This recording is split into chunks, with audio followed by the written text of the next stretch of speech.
Jangan ada yang kick kecuali saya nanti ya. Insya Allah, insya Allah. Oh, iya. Pelampiasan.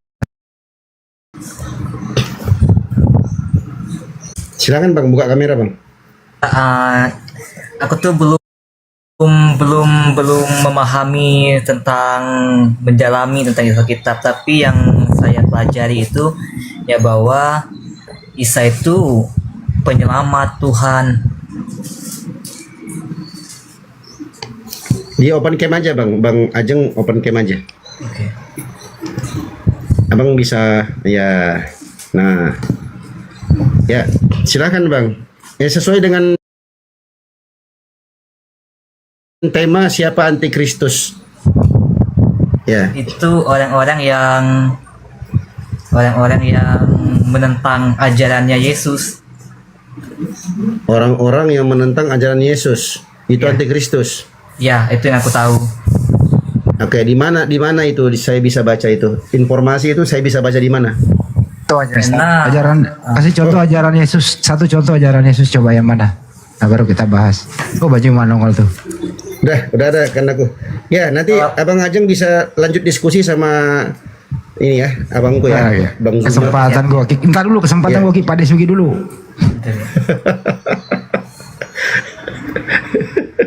Dia sendiri yang ngomong. Ih, mana dia? Iya, iya. Baru aku turun.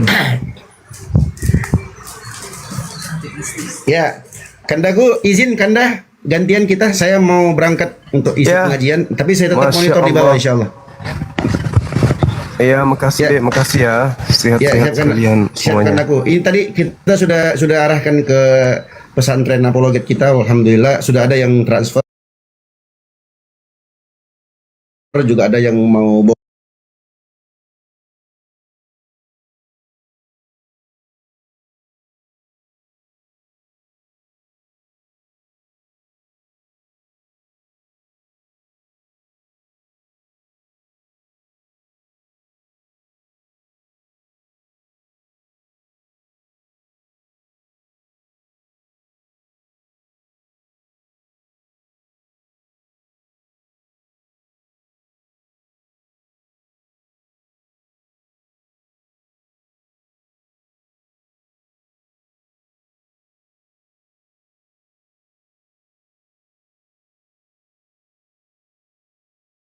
jaringannya Bang Zuma agak sedikit ini teman-teman ya.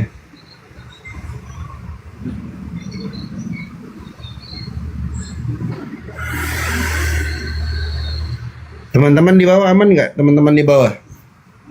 Coba typing teman-teman. Kita cek jaringan. Suara saya aman nggak? Aman, oke. Suaraku aman ya. Berarti, Gimana Dek? Sorry, jaringan saya. Jaringan. Iya. Iya. Ini Jaringan aman, saya Anda? error hari ini. Gimana? Mantap. Aman. Ini ada suaraku kan dah?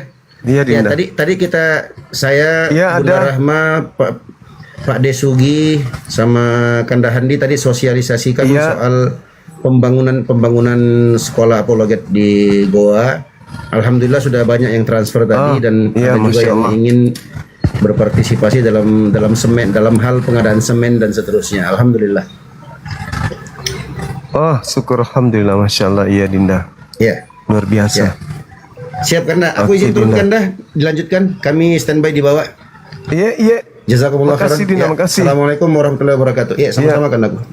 Waalaikumsalam warahmatullahi wabarakatuh. Halo, selamat sore.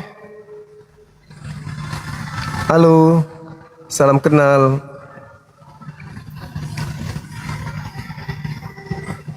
Suaranya nggak kedengaran. Dibuka aja ininya, dibuka mic-nya. Selamat kembali.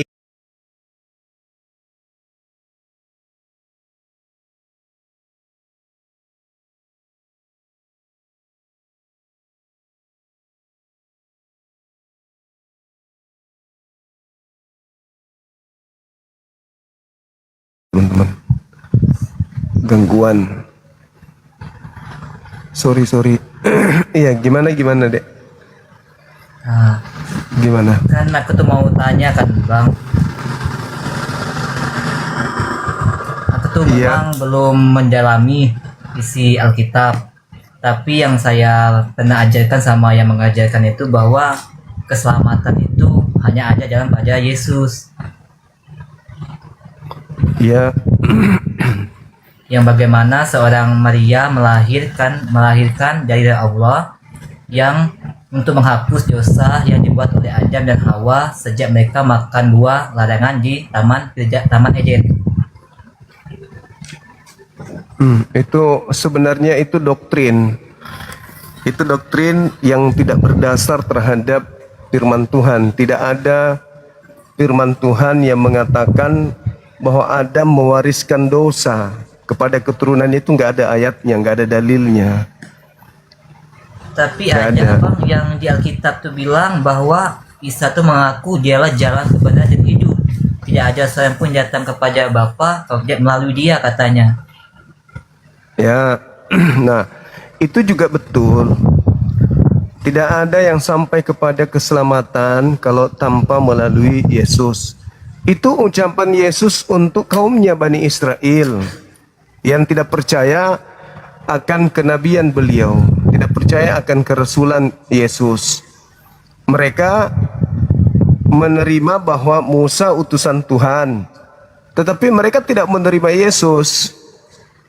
Maka Yesus mengatakan itu, tidak ada yang sampai kepada Elohim Tuhan kalian kalau tidak melalui aku. Jadi harus melalui Yesus memang. Bani Israel itu harus melalui Yesus. Nah, melalui Yesus itu maksudnya apa? Melalui ajarannya. Iya, Ya kan? iya. Nah, kalau melalui ajaran Yesus, orang ketika menjalani semua yang diajarkan Yesus, apakah menjadi Kristen? Kan tidak. Ketika menjalankan semua ajaran Yesus, maka orang itu akan menjadi seorang Yudaism, penganut Yudaism yang taat.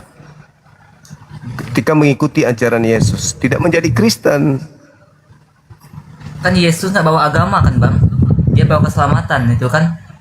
Ya, tetapi keselamatan itu diperoleh dengan jalan mengikuti instruksi dan pengajaran beliau. Apakah Yesus mengajarkan ke gereja? Nggak ada. Kan tidak. Berarti tidak ke gereja kan? Ya kan? Nah, sementara Yesus mempraktikkan sebuah pekerjaan di mana Yesus itu ibadah di hari Sabat di sinagoge, di rumah ibadahnya orang Yahudi, Betel atau di Mikdas, bukan di gereja. Dari situ aja Kristen udah keliru. Yang kedua, ajaran Yesus itu menyembah kepada yang ada di langit, bukan menyembah kepada dirinya. Sedangkan Kristen menyembah kepada Yesus. Itu keliru yang kedua. Ini yang perlu dipahami oleh orang Kristen. Nah, kenapa Kristen itu disebut antikristus? Karena Kristen menyembah Kristus, di mana Kristus itu artinya orang yang diurapi Tuhan, manusia yang diurapi Tuhan. Sebagai manusia dia bukan Tuhan, maka sebagai dia manusia yang bukan Tuhan tidak layak untuk dituhankan. Maka ketika ada agama yang menggiring manusia menuhankan Yesus, maka agama itu adalah agama antikristus atau anti Yesus.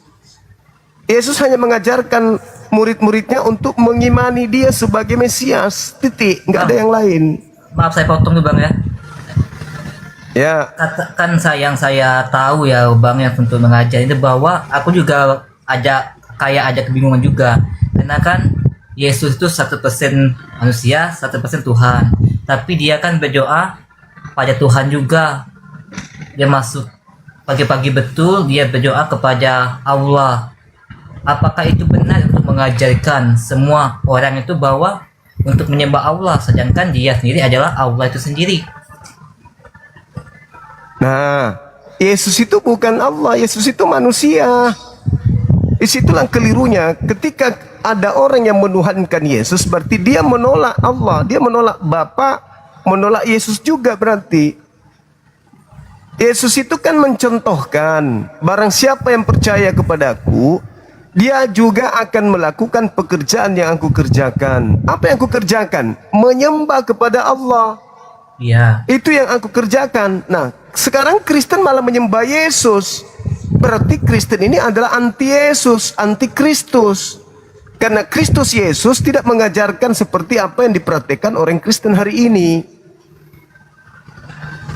Kalau orang Kristen mengikuti Yesus, maka orang Kristen akan ibadah hari Sabtu dan ibadahnya di sinagoge, bukan di gereja. Mereka akan berkumpul dengan orang Yahudi.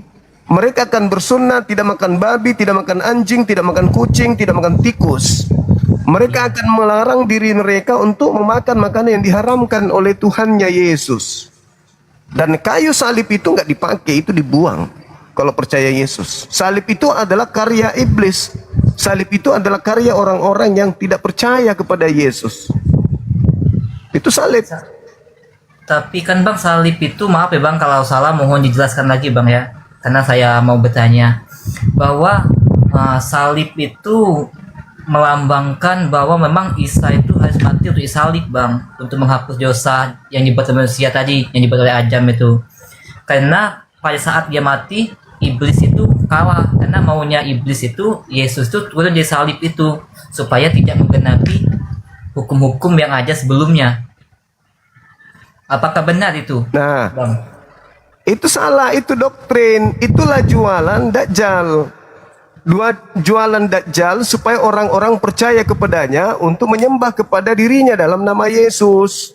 Itu salah. Salib itu berdasarkan Yohanes 11 nomor 45 sampai nomor 57, salib itu adalah karya iblis. Mana ada orang mengajarkan di ajaran para nabi nebus dosa pakai salib orang.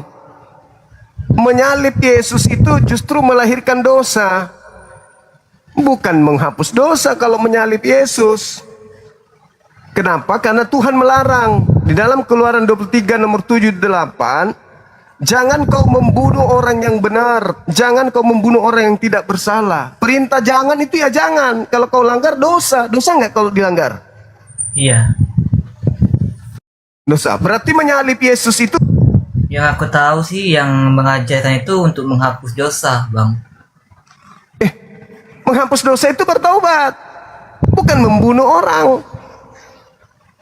Masa bunuh orang menghapus dosa? Aku mau hapus dosa, aku bunuh kau. Nggak ada itu. Berarti kesimpulannya secara tidak langsung berarti iblis juga. Sekali. Makanya sebenarnya Kristen ini menerima hadiah dari iblis. Karena iblislah yang menyalibkan Yesus. Iblis yang menyalib Yesus. Lalu kemudian dia disalib di mana? Dia digantung di mana? Di atas pohon.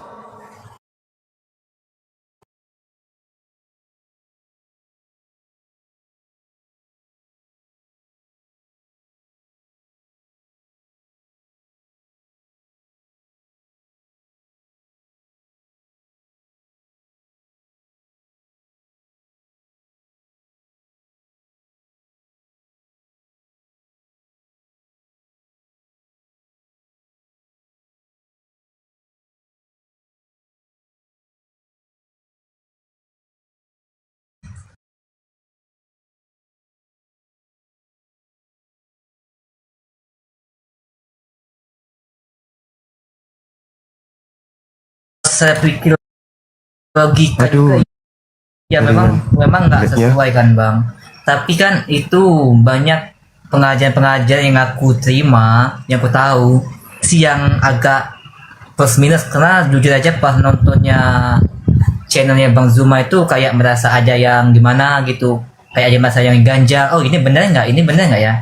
Nah tapi aku tuh mau tanya juga Bang, bahwa di kitab Daniel yang mengajarkan saya itu bahwa nanti akan ada kuasa yang merubah hukum Allah, mengubah hukum Isa di Daniel 3.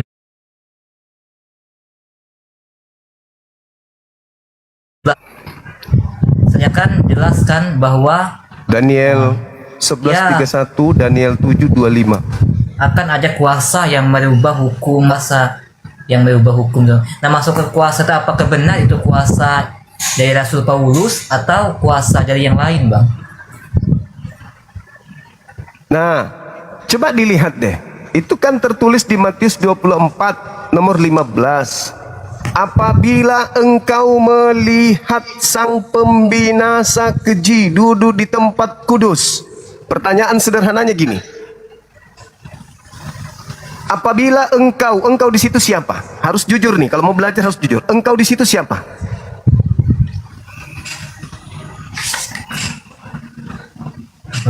Apalagi bang, kurang jelas. Kayaknya jaringan ya bang.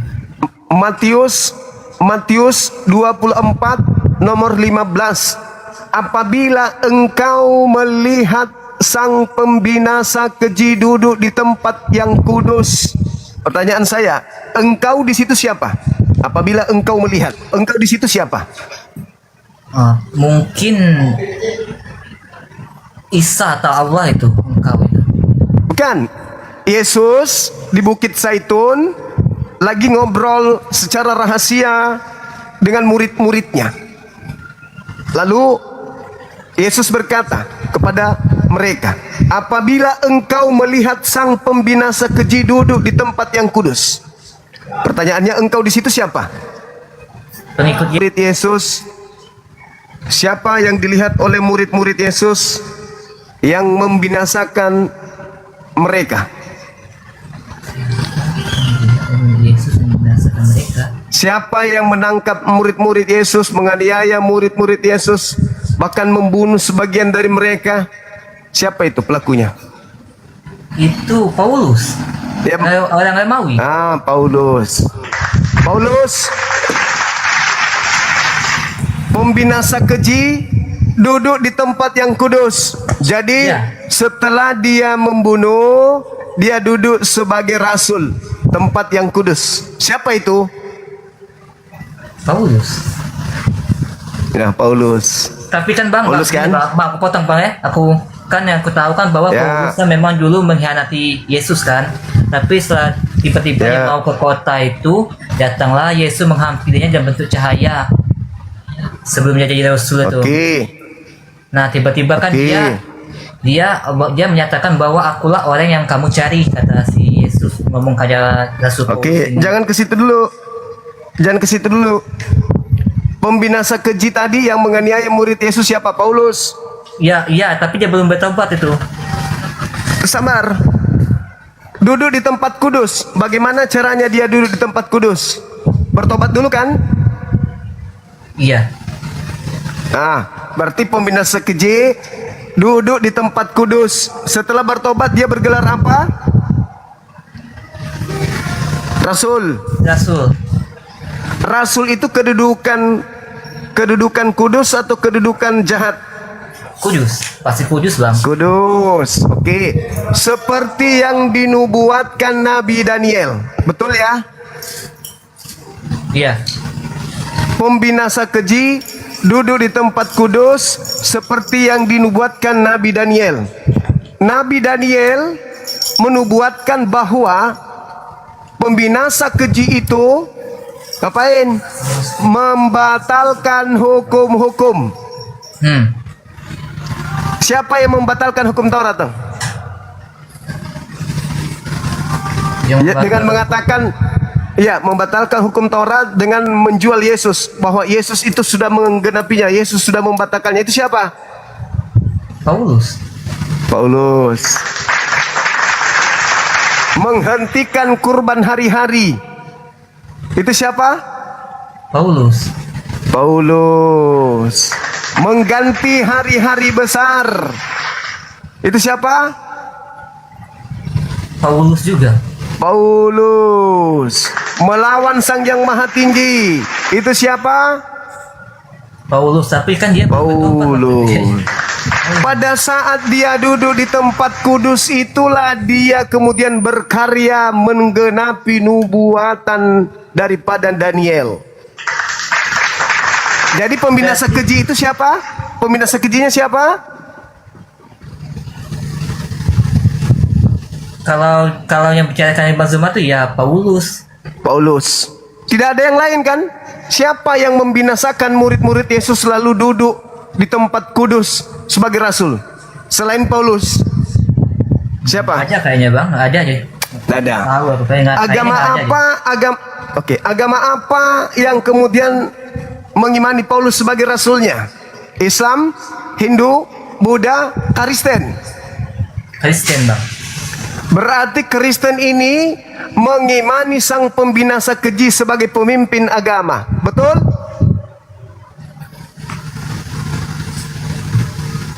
Betul enggak? Jujur. Tapi kan itu kan ajaran Bertobat. Kristen ini ajaran tentang kasih bang. Itulah dia melakukan kekejian dengan duduk di situ, lalu dia menjual kasih, betul?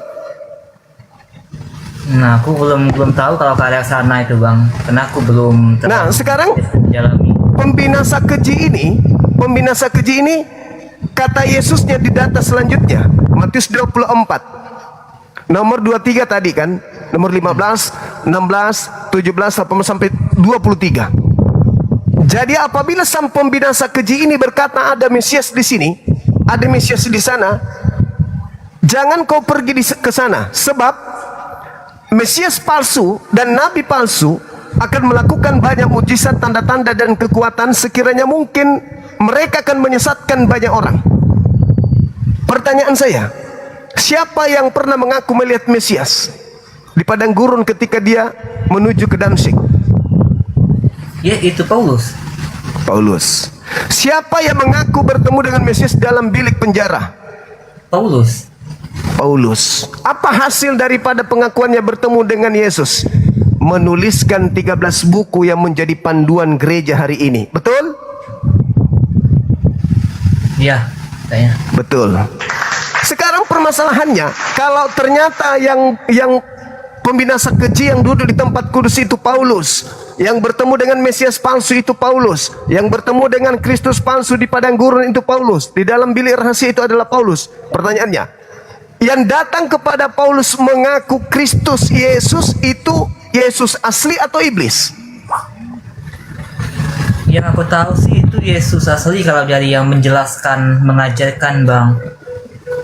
Kalau Yesus asli, kenapa mengajar Paulus untuk membantah hukum Tuhan? Kenapa Paulus mengajar orang untuk tidak bersunat lagi? Kenapa Paulus mengajar untuk tidak boleh lagi orang-orang pengikutnya untuk merayakan hari raya suci? Kolose 2 nomor 16, jangan lagi kamu diatur dengan makanan-makanan dan minuman-minuman. Itu hanya tradisi biasa. Jangan lagi kamu diatur tentang hari-hari raya. Kalau itu Yesus asli, kenapa dia mengajarkan Paulus, nabinya ini, rasulnya ini, dengan ajaran yang bertentangan dengan Elohim?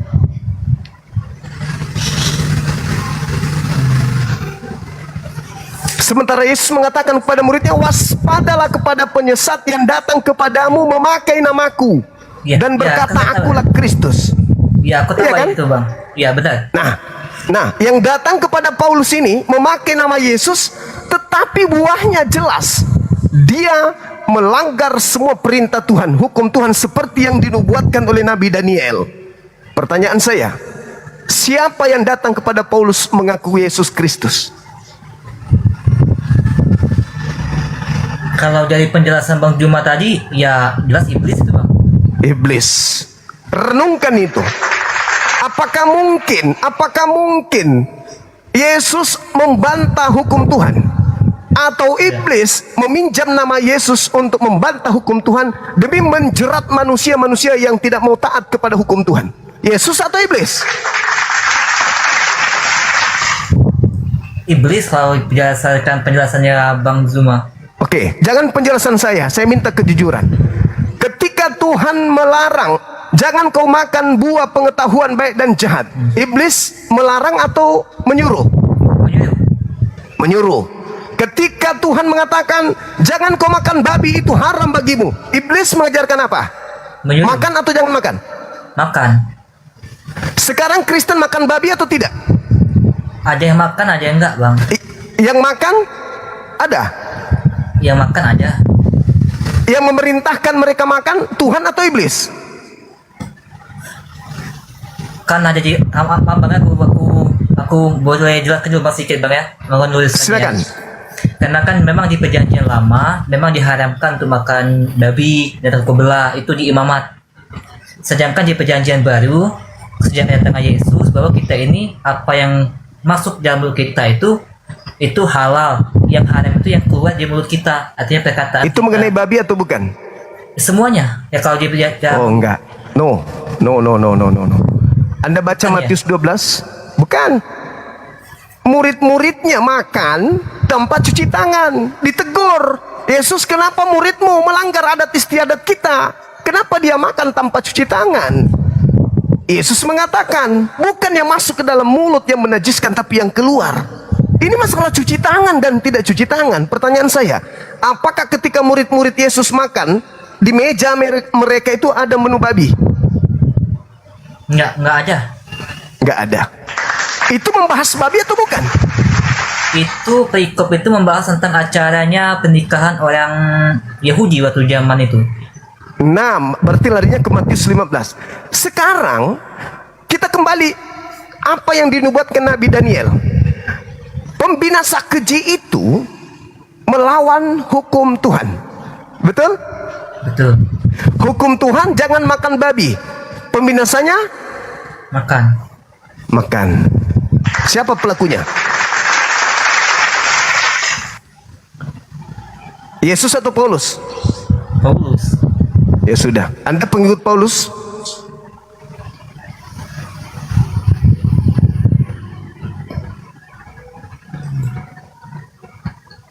Oke. Paulus rasul bagi Anda? Sabar. Di dalam agama Anda, Paulus itu rasul? Ya Rasul. Ya sudah. Bertobatlah segera. Bertobat segera. Oke Bang, terima kasih ya untuk pencerahannya, untuk Ya. ini ya, terima kasih banyak. Ada lagi? Berarti kan Bang, aku tuh mau tanya, kan kedatangan Yesus itu kan udah dinubuatkan semenjak Adam dan Hawa makan buah pengetahuan yang baik dan benar. Nah, semenjak manusia berdosa itu kan di Taman Eden itu Allah membuat baju di kulit binatang kan untuk Adam dan Hawa. Itu menunjukkan bahwa nanti akan ada kedatangan Isa Al-Masih untuk menebus dosa manusia itu, melambangkan darah. Karena tidak bisa menghapus dosa kecuali kalau tidak ada darah, ketumpahan darah. Apakah benar itu? Itulah yang dikatakan pembinasa keji punya ulah. Kan pembinasa keji tadi kita udah membahas Matius 24 nomor 15 seperti yang dinubuatkan Nabi Daniel melawan hukum Tuhan. Tidak ada di dalam kitabnya orang Yahudi Adam mewariskan dosa kepada keturunannya. Malah Tuhan mengatakan begini. Kejadian 5 nomor 2. Adam dan keturunannya diberkati baik laki-laki maupun perempuan. Kejadian 1 nomor 28. Adam diberkati, begitu juga keturunannya baik laki-laki maupun perempuan. Itu firman Tuhan. Firman setannya pasti melawan itu, bahwa keturunan Adam itu sudah dikutuk. Betul gak? Betul. Benar gak? Kalau Tuhan mengatakan keturunan Adam diberkati, kalau setan mengatakan keturunan Adam sudah dikutuk. Betul? Betul gak? Ya. Nah, sekarang kita baca Roma 5 nomor 12. Inilah firman setannya. Oleh sebab satu manusia pelaku dosa menjalar ke bumi, sehingga seluruh manusia telah jatuh ke dalam dosa. Itu firman Tuhan atau firman setan? Firman Tuhan. Hai, Tuhan mengatakan seluruh manusia diberkati. Setannya mengatakan yang sebaliknya, betul? Iya. Paulus mengatakan bahwa oleh Adam dialah yang menjalarkan seluruh dosa ke bumi sehingga seluruh manusia jatuh ke dalam dosa. Itu firman Tuhan atau firman setan? Firman Tuhan. Hei, firman Tuhannya mengatakan seluruh manusia diberkati. Paulus mengatakan seluruh manusia dikutuk. Yang mana yang firman Tuhan? Diberkati atau dikutuk? Diberkati pasti Bang. Nah, berarti yang Paulus katakan ini, sampaikan Paulus ini firman setan atau firman Tuhan? Ya kan ada dua Bang. Kalau nggak berasal dari Tuhan berarti berasal dari setan.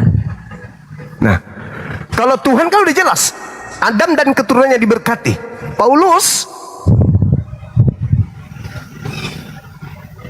Iya, iya, iya. Tuhan mengatakan di dalam Kejadian 17 nomor 7, nomor 8 sampai nomor 14, implementasinya pembuktiannya di data 23 dan 26. Apa kata Tuhan? Semua laki-laki dari keturunanmu, anak-anakmu, keturunanmu turun temurun, dan juga laki-laki yang ada di tengah-tengahmu, baik bangsa asing maupun yang engkau beli, wajib hukumnya disunat kulupnya, dikhitan. Kalau tidak, bunuhlah dia, sebab dia telah membatalkan perjanjian kekalku. Itu firman Tuhan atau bukan?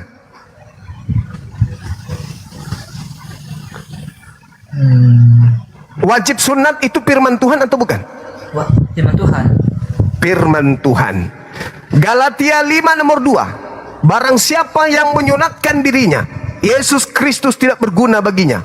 Sekali lagi aku berkata kepadamu, barang siapa yang mengharapkan kebenaran dari hukum Taurat, maka dia keluar dari kasih karunia. Pertanyaan saya, yang disampaikan Paulus ini bahwa siapa yang bersunat maka lepas dari Kristus, ini firman Tuhan atau firman setan? Bukan dari Tuhan. Subhanallah. Berarti bang, kan isinya kan ada bahwa ada suatu ayat yang menjelaskan juga bahwa kita ini diselamatkan oleh iman itu karena pemberian Allah, bukan karena perbuatan kita. Ya betul, itu betul sekali. Tidak ada manusia yang sanggup masuk surga dan perbuatan. Kita tumpuk amalan-amalan kebaikan kita sampai di langit, tidak bisa. Tidak sepadan surga itu. Surga itu tempat kebahagiaan, tempat kenikmatan dan kekal. Sementara perbuatan amalan baik kita itu apanya? Apa yang bisa kita harapkan? Amalan baik membantu orang apa sih? Menolong orang apa sih? Berkata baik dengan orang apa sih? Itu nggak ada nilainya. Tetapi yang menyelamatkan kita adalah ridha Allah, restu Allah, keikhlasan kemudian Allah pencipta dan bumi terhadap kita. Oleh karena kita tunduk dengan setia kepada perintahnya. Betul? Ketika Tuhan mengatakan jangan makan babi, supaya kita mendapatkan surga, apa yang kita lakukan? Makan babi atau jangan makan babi? Ya, Pak. Jangan makan babi. Ketika Tuhan mengatakan sunatkan dirimu untuk memperoleh surga, apa yang kita lakukan? Sunat atau jangan bersunat? Sunat. Sunat. Berarti benarlah kata Yesus. Matius 5 nomor 20, apa kata Yesus? Jika hidup keagamaanmu tidak lebih baik dari kehidupan agama orang Yahudi dan ahli Taurat dan orang Farisi, kamu tidak akan mungkin masuk surga.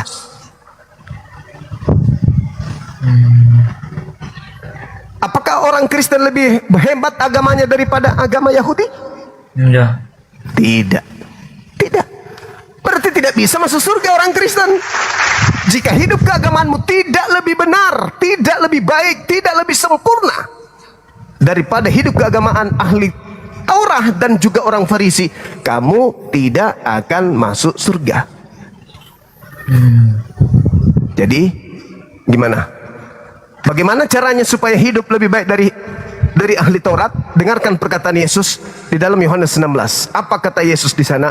Masih banyak yang ingin aku ajarkan kepadamu, tapi untuk saat sekarang kamu belum sanggup untuk menanggungnya. Akan tetapi ketika ia datang, yaitu Roh Hamad, Roh kebenaran, dialah yang akan menuntun engkau dalam semua kebenaran, hukum-hukum, keadilan, pengisapan dunia akan dosa. Pertanyaan saya, agama mana yang lebih sempurna hukum-hukumnya antara Yahudi dan Islam? Kalau untuk dua agama itu Yahudi antar Islam, ya pasti Islam, bang. Islam. Agama mana yang lebih bertambah ajarannya dari ajaran yang Yesus belum ajarkan menuju kepada ajaran yang baru akan diajarkan? Di Islam atau di Kristen? Yang ajaran baru bertambah dari agama Yahudi? Dari Islam. Islam. Karena kan Islam itu ketika setelah Injil baru Al-Quran kan. Ya. Berarti Injil duluan. Berarti hal-hal yang masih belum diajarkan Yesus dan nanti akan diajarkan oleh roh kebenaran itu di Kristen atau di Islam? Ada kebenaran. Roh Apa kebenaran. pertanyaan, Bang? Ulang lagi, Bang. Pertanyaannya, ajaran yang belum diajarkan Yesus dan akan diajarkan oleh roh kebenaran tentang segala hukum-hukum, keadilan, penginsapan dunia akan dosa, itu diajarkan di Kristen atau diajarkan di Islam? Di Islam. Subhanallah. Karena kalau nggak salah ya Bang ya, mau nulisnya bahwa nanti akan ada orang yang penyelamat kata si Yesus yang akan datang setelah dia. Ya, Yohanes 14 nomor 26. Tapi aku tuh Yohanes- lupa di ayatnya, tapi aku ingat itu. Yohanes nanti akan ada 16 nomor, yang datang setelah dia bilang kayak gitu. ya, betul. Itulah tadi Yohanes 16 nomor 7 sampai nomor 15. Berarti secara tidak langsung Al-Quran itu penyempurna kitab sebelumnya Bang, atau Ya, kenapa? itu udah pasti tuh. Kan saya menanya gini, kalau memang hanya pada Yesus untuk keselamatan, berarti untuk apa Tuhan menurunkan Al-Quran kayak gitu? Ya, betul. Dan kalau hanya Yesus juru selamat, tidak ada yang sampai kepada Bapa tanpa oknum lain. Maksudnya setelah Yesus memberitakan akan datang seorang penolong, tapi kalian tidak menerima, harus Yesus saja. Muncul pertanyaan, mana segala hukum-hukum yang Yesus belum ajarkan pada saat itu? Contoh, hukum waris, hukum kekerabatan, hukum tata negara, hukum gadai, ada hukum nikah. Ada diajarkan di Kristen? Tidak ada. Kalau di Kristen kan kita menikah sekali, nggak boleh menikah pisah sebelum kita pasangan meninggal Bang. Itu dalilnya nikah sekali itu nggak ada. Nggak ada cukup satu istri di Kristen bagi jemaat, itu nggak ada.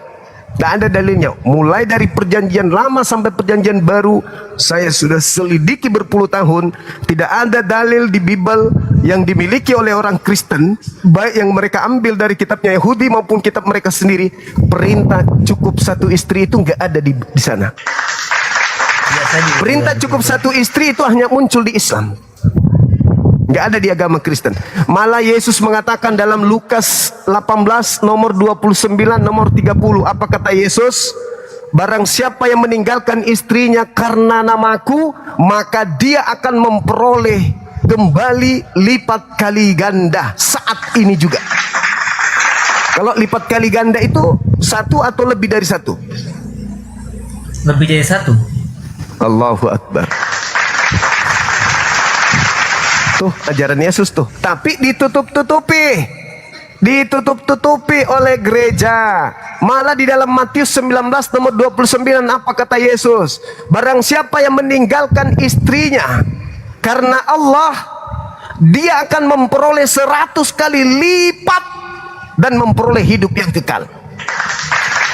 Berapa Yesus janjikan istri berdasarkan Matius 19 nomor 29? Berapa? Ya banyak, lebih dari satu. 100 kali lipat. Kala Islam hanya 72. Yesus murid-muridnya dijanjikan 100 kali lipat. Tapi lagi-lagi terjemahan dirubah lagi. Iya, betul. Karena Dirubah lagi. Bang Zuma, Siap. karena saya juga mikirnya gini, kan udah jelas perintah jangan membuat patung ataupun berhala menyerupai apapun kan. Tapi ada juga sesama Kristen bikin patung, berhala. Mohon maaf, bukan aku menghujat yang lain, itu membuat saya, walaupun itu hanya sebagai simbol, tapi kan jelas dilarang. Jelas dilarang.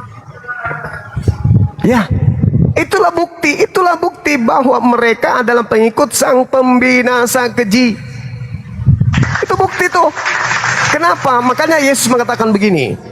Dalam Matius 7 nomor 6, dia memperingatkan murid-muridnya agar jangan memberikan Taurat, jangan memberikan Injil kepada bangsa anjing dan bangsa babi. Jangan kau berikan mutiara kepada anjing, jangan kau memberikan barang kudus kepada babi. Sebab kalau kau berikan percuma, mereka akan menginjak-injaknya saja. Menginjak-injak. Matius 7 nomor 6. Menginjak-injak, apa buktinya? Sudah dikasih mutiara, tertulis di dalamnya, jangan kau membuat patung. Tapi diinjak-injak, tidak dianggap. Jangan kau makan babi, oh tidak dianggap. Hidup kekal itu mereka mengenal engkau satu-satunya Tuhan, oh enggak dianggap, malah dibikin 3 Tuhan. Diinjak-injak, itulah Yesus mengatakan jangan kau berikan mutiara, jangan kau berikan barang kudus kepada babi dan anjing, sebab mereka akan menginjak-injaknya saja. Nah, apa buktinya? Kalian setiap hari Minggu masukkan ke ketek kitabnya Yahudi. Di dalam kitab itu jangan ada ilah lain. Jangan makan babi, sunatkan dirimu, kuduskan hari Sabat. Kau bawa kitabnya orang pergi di gereja ibadah hari Minggu malah menyembah Yesus, malah makan babi malah. Wow, padahal ada di ketek berbunyi jangan kau makan makanan yang menjijikkan, jangan kau makan tikus. Inilah bukti bahwa kalian, maaf, hanya menginjak-injak mutiara dan barang kudus itu. Kami tidak mengambil barang kudus itu, kami tidak mengambil terjemahan kitabnya Yahudi, Injil, kami tidak ambil. Tetapi kami memuliakan barang tersebut. Kami mengangkat di atas kepala kami Torah dan Injil di atas kepala. Kami hargai apa yang ada di dalamnya adalah hukum Tuhan yang kekal untuk kaum Bani Israel. Kami angkat di sini. Bukan kami buang ke tanah. Ini sudah tak berlaku. Ini adalah perjanjian lama. Yang baru sekarang adalah kitabku. Ini perjanjian baru. Ini perjanjian lama udah tidak berlaku. Malah semalam saya berdiskusi dengan orang Kristen murtadin, apa katanya? Perjanjian lama itu sudah basi. Na'udzubillah tsumma na'udzubillah. Padahal Yesus mengatakan di dalam Lukas 16:17, lebih mudah langit dan bumi lenyap daripada setitik dari hukum Taurat itu batal. Yesus mengatakan Matius 5 nomor 17, jangan kau mengira aku datang untuk menghilangkan, untuk melenyapkan atau untuk mengganti Torah. Aku datang untuk menggenapi, bukan untuk melenyapkan. Sebelum langit dan bumi lenyap, setitik pun dari hukum Torah tidak boleh dibatalkan, kata Yesus. Matius 5 nomor 18. Oke Coba. Bang, terima kasih banyak untuk Itu fakta. penjelasannya. Saya izin tunjuk Bang ya. Oke. Terima kasih banyak. Makasih. Nanti sering-sering aja ke sini, adik Bang. anjing ya. Ya. Baik.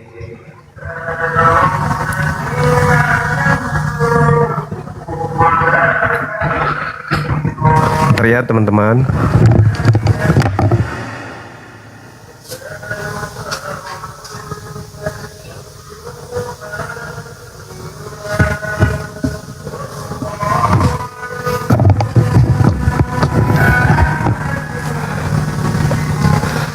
Jadi memang agak berat teman-teman.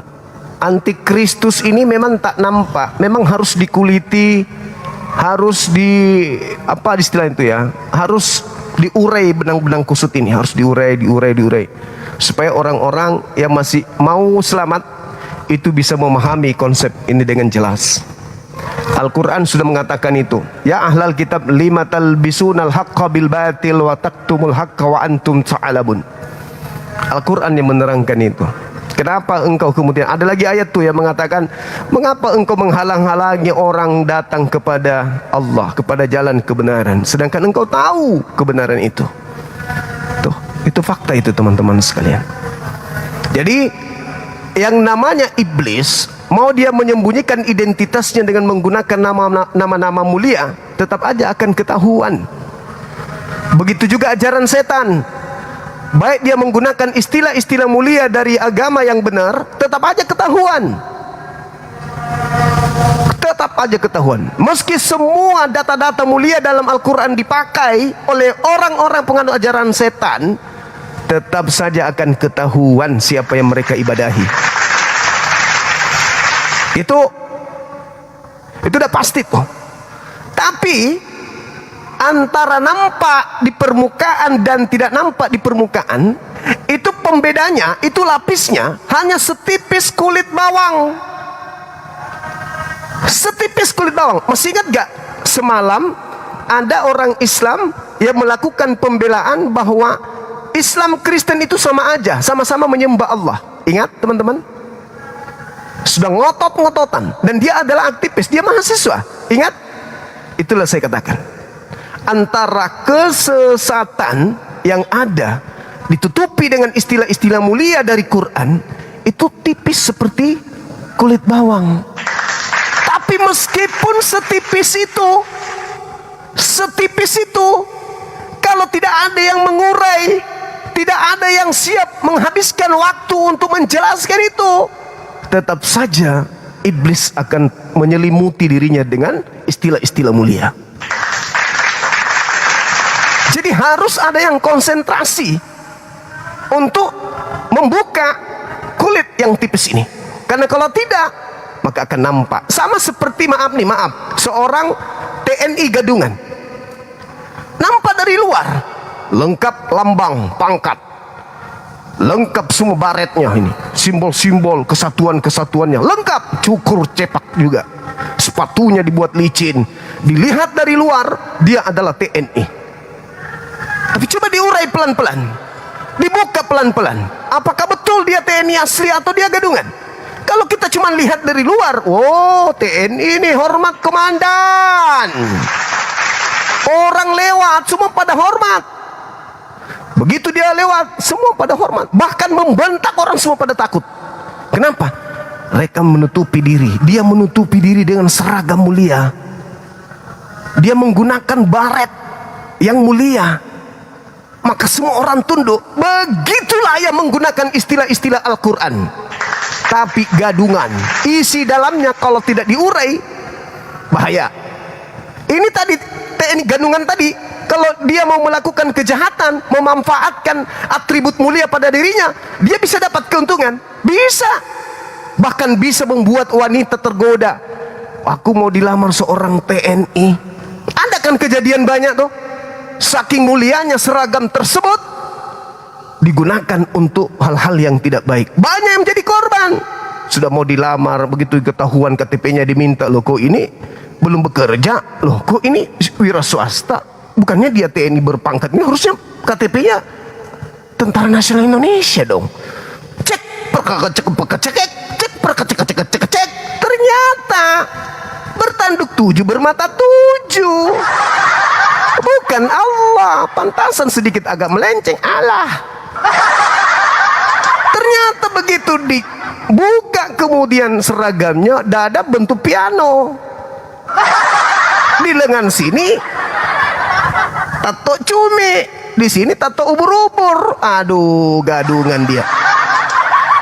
Pakai Allah, pakai Rasul, pakai wahyu, pakai iman, apalagi Roh Kudus, apalagi ayat, malaikat, apalagi jin, apalagi kalam, apalagi ilahi, apalagi Injil, apalagi teman-teman sebut Alkitab, apalagi ada lagi nggak? Mujizat bukan, itu bukan bahasa kita. Apalagi jannah, bukan surga, bukan bahasa kita. Alim ulama, betul. Rasul, sebut, ngetik cepat. Ibadah, betul. Apalagi doa, bait Allah, betul. Apalagi salib, betul. Mantap. Neraka, betul. Almarhumah, jamaah, betul. Apalagi teman-teman, lengkap sudah atribut Islam pada diri mereka. Lengkap.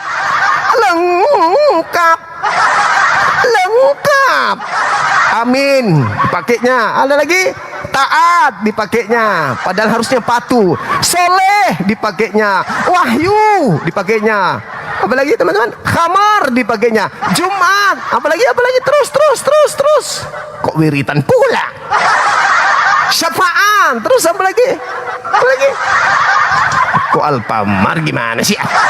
Berkah, betul. Hikmah, betul sekali. Ada lagi iman, udah tadi. Ada lagi Firdaus, betul. Mantap sekali. Apa lagi? Kok Batam? Kaum, betul. Jemaat kudus, sudah. Akidah. Betul. Sujud, betul. Ada lagi?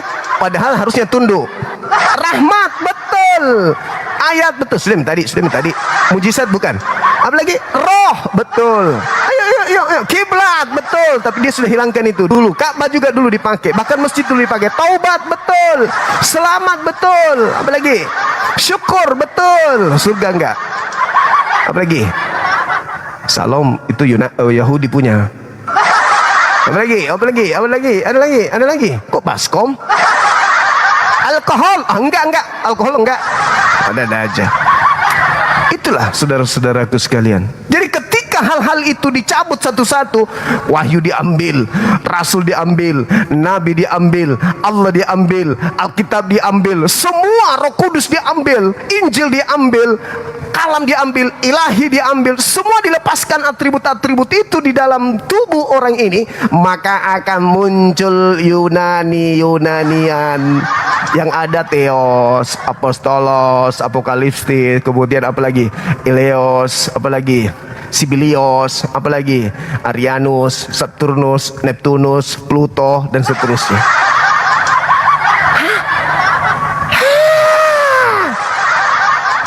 Sudah begitu dengan enak-enaknya dia menggunakan jilbab, pakai hijab, pakai pakai songkok, pakai baju koko, pakai baju jubah, subjubah.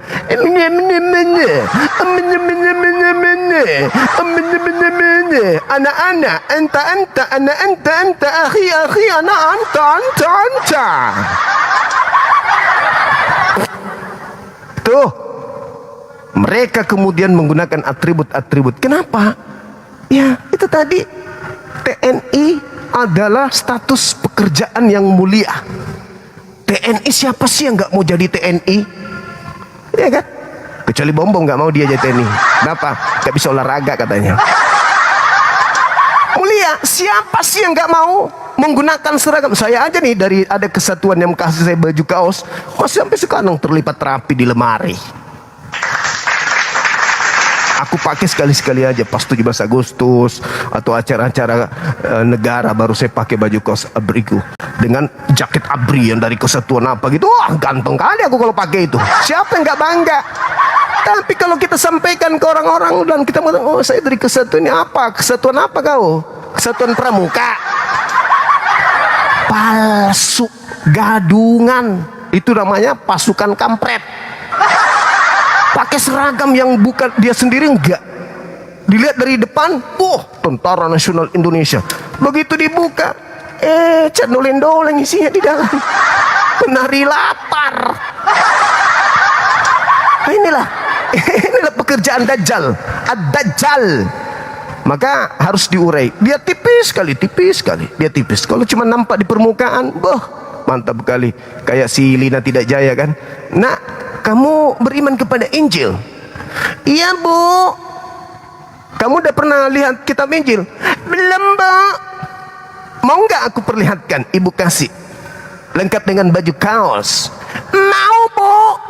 Dibukanya lah itu. Apa yang kemudian yang disampaikan di situ? Apa yang disampaikan di dalam kitab Injilnya itu? Ternyata yang tertulis Injil Lukas, Injil Markus. Ada parah. Dibilang Injil, dikasihlah anak-anak Muslim ini sama Lina Tidak Jaya. Loh, begitu dibuka, Lukas 1, Lukas 2. Luar biasa. Sama halnya dia menunjukkan, kamu mau lihat gak seorang TNI yang ganteng? Habis itu dia tunjukkan, Pak Bom mana ada. Meskipun saudara Bom itu diperlengkapi dengan seragam apapun, lengkap dengan baret-baretnya, tidak akan membuat dia menjadi asli. Dia tetap gadungan. Tapi supaya nampak gagah, berwibawa, disegani, berkarisma, bijaksana, arif sini, arif sana, wah, dia pakailah orang punya, padahal gadungan. Sekira begitu teman-teman sekalian. Jadi kita, khususnya anak-anak Islam nih, harus betul-betul memahami itu. Gimana cara para apologet Islam mengulik dan membuka tabir rahasia yang selama ini mereka pakai. Ingat, Indonesia merdeka belum 100 tahun. Andalusia 700 tahun berkuasa, bisa rubuh menjadi negara non-muslim. Padahal tadinya pemimpinnya, gubernurnya, seluruhnya Islam. Hancur lebur.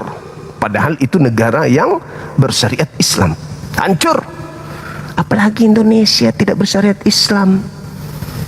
Kita mau diam, tidak mau mendirikan sekolah apologet. Aduh, kebangetan kita. Udah dikasih kirisnya teman-teman. Ayo kita bangun sekolah kita apologetik Islam Indonesia. Tapi jangan juga ada kebangetan sekali, masa mau kiris Rp1, mau diapakan itu Rp1? Kejam kali, aku juga kaget melihat email-email masuk itu. Rp1, Cahyo, kenapa enggak 0,5 rupiah atau 1 sen aja sekalian?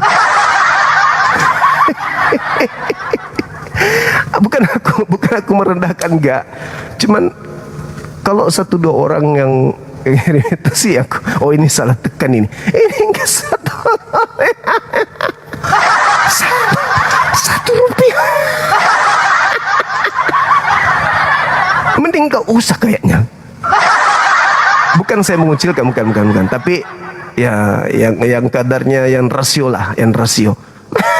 Tapi kata kawan dari Bendum, dia mengatakan mungkin uji coba itu sensei, uji coba dulu sensei, uji coba berhasil nggak? Oh iya. Tapi kok banyak banyak yang kayak gitu, uji coba semua mungkin di awal tahun berikutnya, bulan berikutnya, karena ini jangka panjang teman-teman ya, ini jangka panjang. Insya Allah kita positif thinking aja, semua kita punya niat yang baik, ini cuman guyon aja. Olehnya itu saya mengucapkan terima kasih kepada semuanya, kepada teman-teman semuanya yang sudah memberikan, kemarin itu tanggal 31 kita tembus angka 18, dan kayaknya hari ini akan sampai di angka 20 sampai 22, 23 insya Allah. Kalau perlu sampai 25 kan gitu. Hele, termonitor Hele. Kenapa Hele? Nakal kau Hele, di channel Bang Suma kau nakal. Hele, mana ini Hele ini? Hele, mana akunnya Hele? Hele.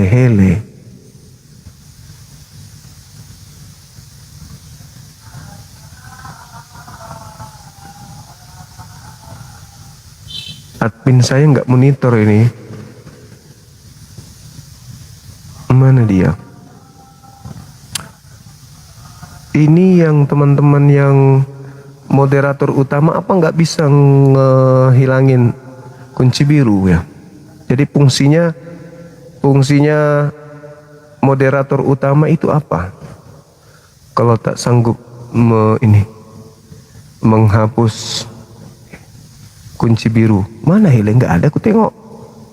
Hele. Apa namanya?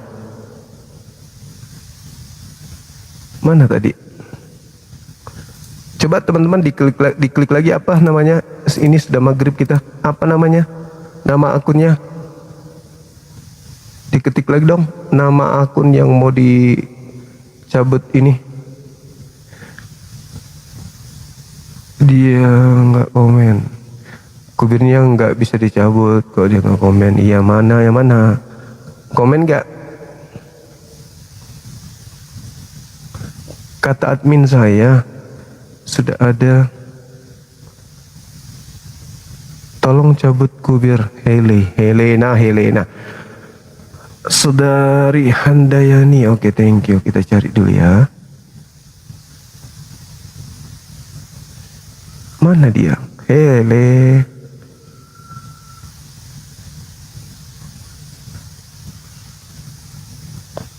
Ada komen nggak Hele ini? Waduh, admin saya kemana lagi? Aduh. Mana Hele? Mana kamu Hele nih? Sabar ya teman-teman, sabar ya. Kita cari dulu sedikit aja. Mudah-mudahan ketemu. Melati surga. Apakah itu? Kita cabut.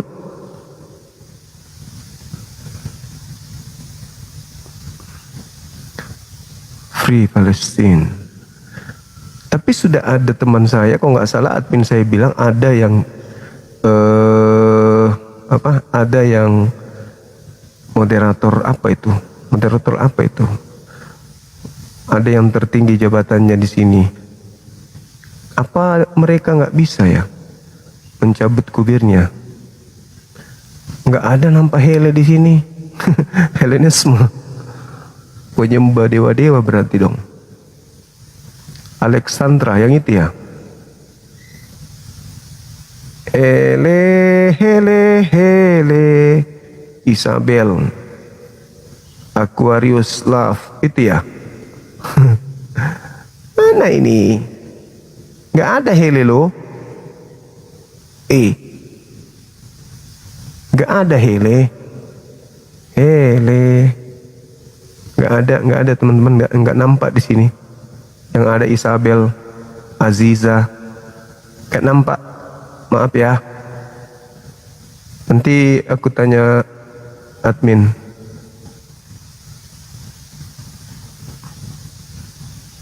Nggak ada loh. Nggak ada.